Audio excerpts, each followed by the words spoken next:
Imagine a single missile could reshape the Middle East. On June 13, 2025, Israel launched a daring strike on Iran's nuclear sites.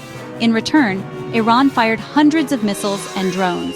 Civilians fled cities. Governments thundered threats.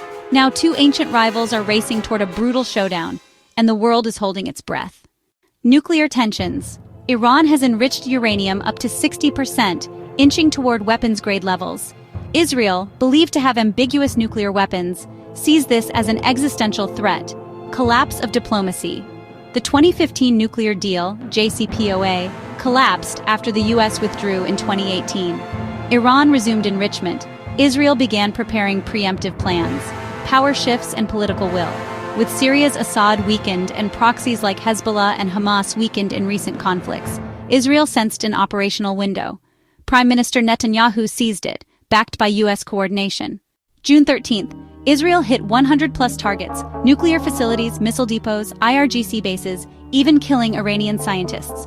Iran's response: ballistic missiles and drones were launched, some reaching Israel's core cities like Tel Aviv, Beersheba, even hospital strikes. Most were intercepted, but civilian casualties began to mount. Escalation. Israel struck power plants and energy infrastructure in Tehran and Isfahan. Multiple hospitals were hit. Iran countered with up to 450 missiles and 1,000 drones targeting Israel, though Israel's multi-tier defenses intercepted most. Casualties and displacement: over 650 killed and 2,000+ wounded in Iran, around 24 killed and hundreds injured in Israel. Tens of thousands fled Tehran. Highways were clogged, gas shortages spread, and panic gripped civilians. Proxy and regional reactions. Iran's axis of resistance have largely held back after suffering losses. Iraqi militias warned of retaliatory actions if the U.S. enters the fray. Iran also threatened Gulf choke points like Hormuz. Benjamin Netanyahu, Israel. Driven by a siege mentality, he launched the strikes believing military action was the only way to stop a nuclear Iran. Ayatollah Khamenei, Iran. Rejecting surrender, he vowed irreparable damage for any U.S. involvement. He's reinforcing IRGC leadership to control internal unrest. Donald Trump, USA. Now playing a double role, coordinating with Israel but also floating diplomacy.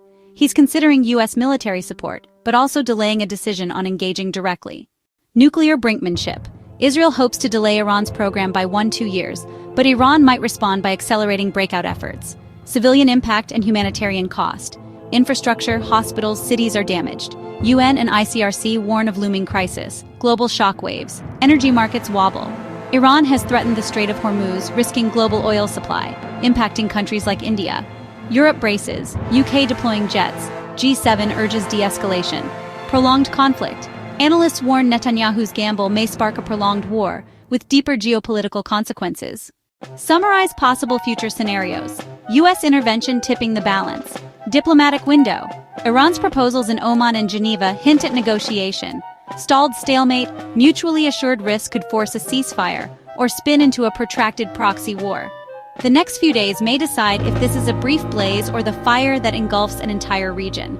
Want updates on this crisis? Like, subscribe, and hit the bell. Share your thoughts below. Could diplomacy still win?